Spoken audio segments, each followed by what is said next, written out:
Well, howdy, y'all. Rudrani Davy here. You got just me today on the Get Happy podcast. So, I wanted to talk about this little yellow book that actually created this podcast. This little yellow book called Choosing Happiness. And it came about in a very, very interesting way. I had, you can see I've written a couple of other books prior to the Choosing Happiness book that I wrote. I think now it's been, oh my goddess. I wrote it one year, but I didn't publish it until the following years. Now I'm trying to remember. I think it got published in 2019. I was flying back from a choice of possibilities class I was taking with the co-founder of Access Consciousness, Dr. Dain Heer. So I was flying back from Rome, Italy, and that day was the day that the book was released. And I thought, oh my gosh, I've made a stupid mistake. I didn't promote enough. I'm on a plane all day. How am I going to promote this book?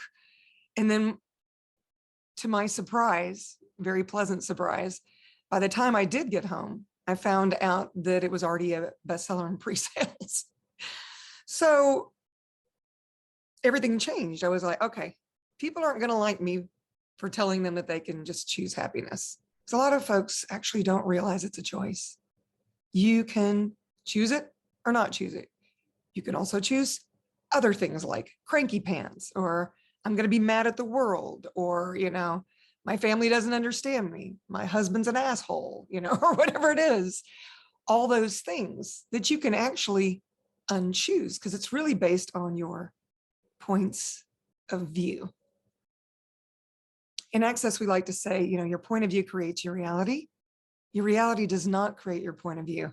So if you find yourself in situations or around people that are making you feel less than you truly be, because you're an infinite being, y'all, by the way, you're not just this puny body. But if you're feeling less than, it's not you. And if you could just change your perspective, imagine what that could create in your world. I mean, there are examples out there. I'll just pick one, Oprah Winfrey. Oh my goddess. This is somebody that, this reality would tell you wasn't going to amount to much, abusive situation at home. I won't go into the details. You can, her life is an open book, but she managed to get over those hurdles and outcreate what this reality says is possible. And if you guys could get that you're not as effed up as you think you be, that's half the battle. I mean, how many times have you chosen things in your life and that didn't turn out the way you thought it was going to, and you made yourself bad and wrong for it? Yeah, none of us have done that. You're looking at her. There have been several times in my life where I've been, maybe that wasn't my best choice. But here's the cool part. You get to choose again.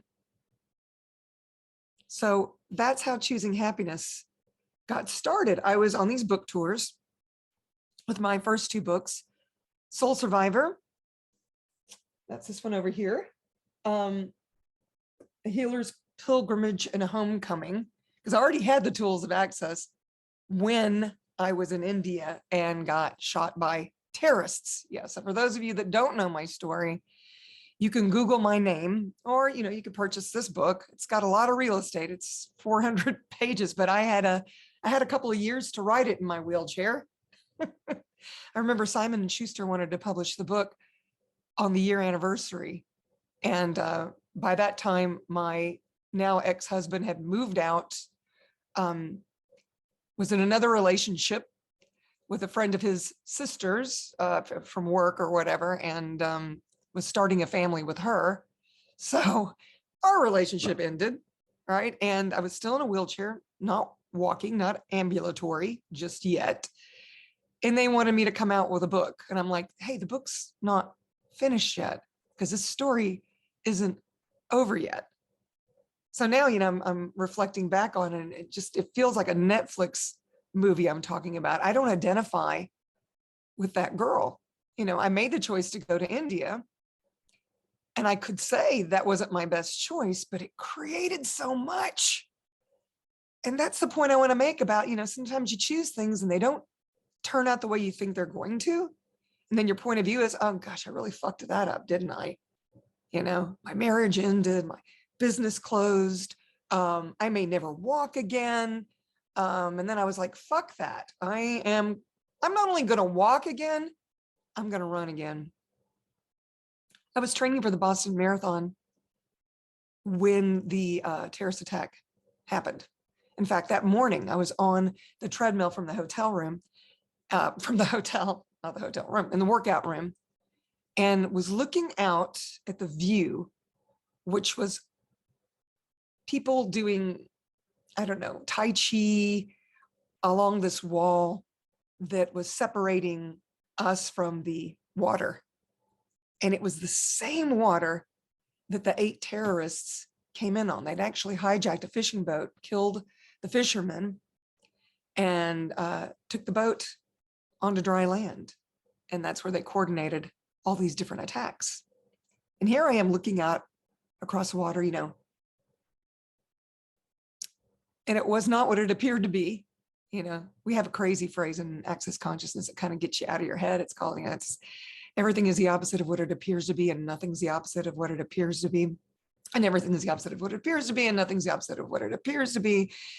And everything's the opposite of what it appears to be, and nothing's the opposite of what it appears to be. And when you get stuck, that's one of the best phrases to use to get you unstuck, because we place so much significance on things.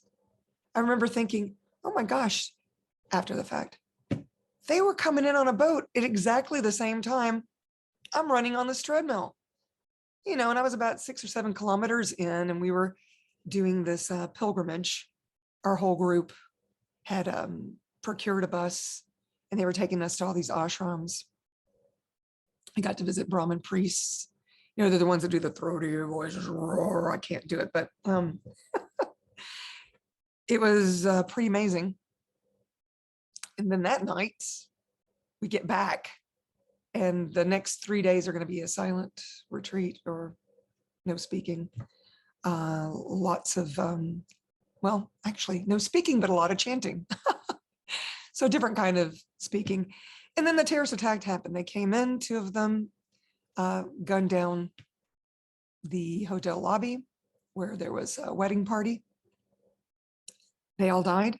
All the people behind the counter, where people are checking in, were killed. And in the restaurant that I was in, all but 4 of us were killed. I made a choice to say out loud, everyone get under the table now. And we did. 6 of us. 2 of our 6 perished, point blank range. I got 3 bullets. And I could say wrong place at the wrong time. But the interesting thing is, I wouldn't give it back now. Choosing to go to India changed the trajectory of my life forever. I'm still here. And I've thought about it a lot. It's like, if I'm going to still be here, I'm going to use my time for good and not evil. Not that I ever was using it for evil before. It was just this perspective of, oh my gosh, I'm choosing to stay alive. I remember hearing a voice coming from a door I had never seen in the back of the restaurant. And the restaurant was open to the lobby. That's how I was able to know all the other things that were going on. And I heard this little voice say, if you want to survive, you have to come now. And I look, and I realize that my femur has been shot, my right femur, my right tricep has been shot out. And I can barely speak now because there's a bullet that has grazed my neck and it is swollen. And I'm like, I'm going to suffocate if I don't get out of here. I'm going to die. This is going to kill me first. And so I threw up my arms and I said, drag me. And then this angel comes out of nowhere. The terrorists are still shooting. comes out, grabs my wrists, and pulls me to safety, y'all, in the kitchen. That stirs up some more attention, and they come after us. So he barricades this door, all these choices. Hey, I want to live, drag me. And they start shooting at the door. Can't make this stuff up, y'all. And it's in the book if you want more details, really, truly. They start shooting through the service window. Then a grenade goes through the window, lands about 3 feet from my face. And the FBI told me later that that grenade was supposed to go off at impact. It didn't. Looked like a little Coke can. How did I get so lucky? And then they made the choice to break down the door to the street because we weren't going to be able to keep those guys from getting into the kitchen so easily. And I'm like telling them, go save yourselves. And, you know, because I'm assuming this grenade's going to go off. It doesn't. They break the door down because the key for the door is actually on the night manager who was shot out there. 41 people in the restaurant were killed. I saw him as they were dragging me, as this guy was dragging me out on the ground. And, you know, it's very interesting. You know, in movies, how people always, they get shot and they close their eyes and they die. It doesn't look like that. I remember everybody's eyes were open, vacant. Nobody's home, you know, but it's very different than the movies. So strange. So, drag me. They break the door down. And when we get outside, I realize it's not a disgruntled employee. India is under attack. And so for 3.5 days, this terrorist attack continued. I was in intensive care and then took the last plane eventually out back to the States. We decided we were going to have to go then, or I was going to have to fly to another country. They said that the bullet had lodged in my femoral artery. And when we did the surgery, they told me, you may not wake up. And I was like, okay, well, could you call my husband and let him know so that he'll know where to send the body bag? Crazy. And so they were able to remove the bullet. It had not punctured my femoral artery because I would have bled out and been gone. Not here talking to you guys. And then a lot of things happened, you know. I remember it was so weird getting to the airport. There were all these, because there was no gun law in India at that time. So you didn't see guys wearing all this heavy arsenal and whatever, but that had changed in those 3.5 days. And it was actually 10 days or so before I was able to leave. And so they wrapped my leg in 2 ace bandages. They put me in the back of, I don't know what it was, some sort of, it wasn't really an ambulance, but it had a bed in it that they had to strap me to. By this time, I'm in a lot of pain. And when they opened the door, we couldn't get close enough to the airport. They opened the door. I saw these guys in machine guns, and it was like petrifying, you know, and they get me there. They board me on the plane. And I remember hearing Bing Crosby singing White Christmas because the terrorist attack had happened on Thanksgiving. So that was different. A lot happened when I got home. I remember looking around my house and going, wow, I have a lot of stuff. Who is this person? And who is this guy I married? You know, he seemed like an interesting choice. Yeah, so all those choices led to that little yellow book because I had the tools of access consciousness. I didn't have PTSD from India. In fact, I didn't get PTSD until after I had written this book, which is why I didn't publish it right away. And it was actually nightmares of my childhood from an abusive childhood, a little bit like Oprah's. And I found some amazing holistic therapists, and they got me through it in 4 months. I mean, I had brain shakes, short-term memory loss, vertigo, stuttering. I got diagnosed with hyperkinetic movement disorder. So many things that invaded my world. And so I decided to go completely off of everything. And I wasn't taking like antidepressant medication, but I was taking birth control and migraine meds and probably, Advil at least 4 or 5 times a week, and something for adult acne, and all this stuff that I didn't realize was suppressing all this PTSD systems that were in my body.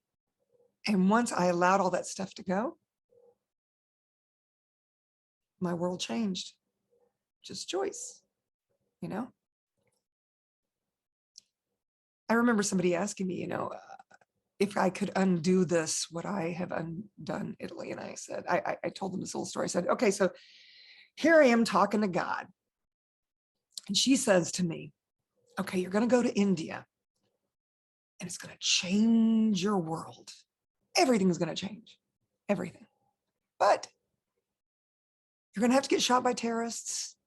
It's going to be a little over 2 years before you can walk again. Your marriage is going to explode. You're going to have to shut down your holistic business in this really cute bohemian area in Nashville, 12th Avenue South. If you ever get to Nashville, check it out. All the things. You'll have to start over. But what it's going to create is going to be amazing if you choose it. And I'd be like, gee, God, that sounds great. And do I have a second choice? If I had known beforehand, yeah, I probably wouldn't have chosen it. But on some level, you guys, I did choose it. I chose to go to India. I chose to hang out with this organization that I'd been involved with for 23 years. Yeah, that went away too. That went away too. The marriage went away. The business went away. The guru went away. And I am more me than I've ever been.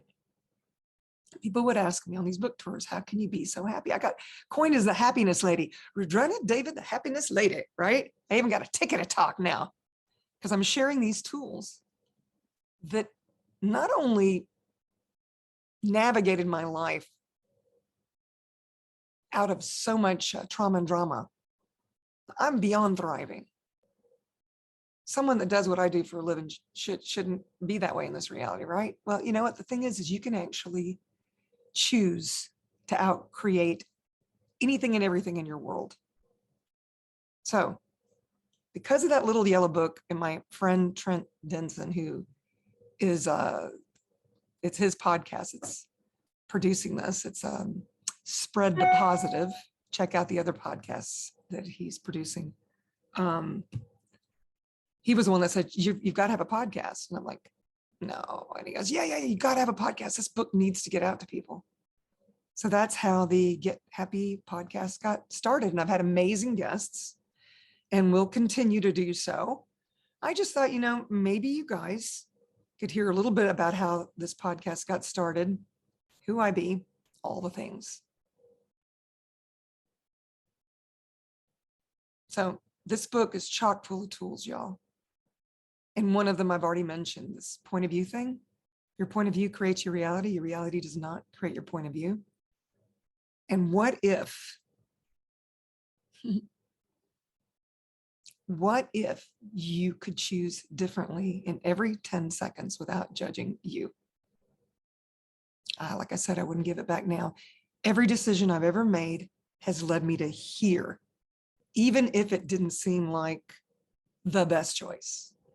Because here's a cool thing, y'all. Choice creates. There is no right or wrong or good or bad. Choice creates. And if you don't like what it created or it didn't come out the way you thought it would, guess what? You can choose again. So by all means,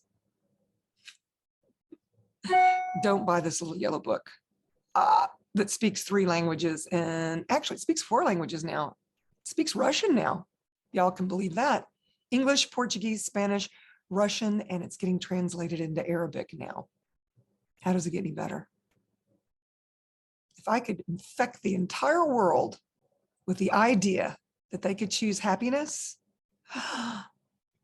well then, I'd be beyond happy.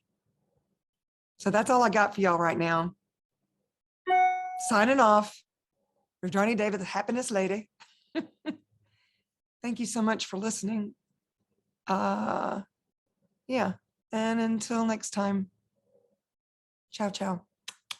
And now a word from our sponsor.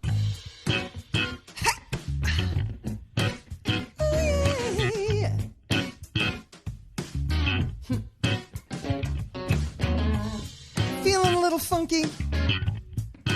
Devi Essentials Pure Oil Blends can maximize your inner balance. These 100% pure oil blends are designed to vibrationally open up the channels within the physical and multi-dimensional bodies. Your body. So if you're trying to find your groove, let these pure essential oil blends work for you.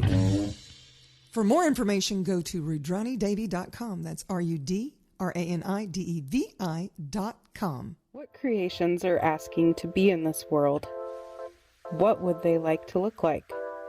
What contributions are your creations? Here at Designing Essentials, we ask these questions plus many more on how your creations can contribute not only to your life and living, but also to the world. Design in Essentials. Be you. Design your life. For more information and discover possibilities with your creations, visit www.designinassentials.com.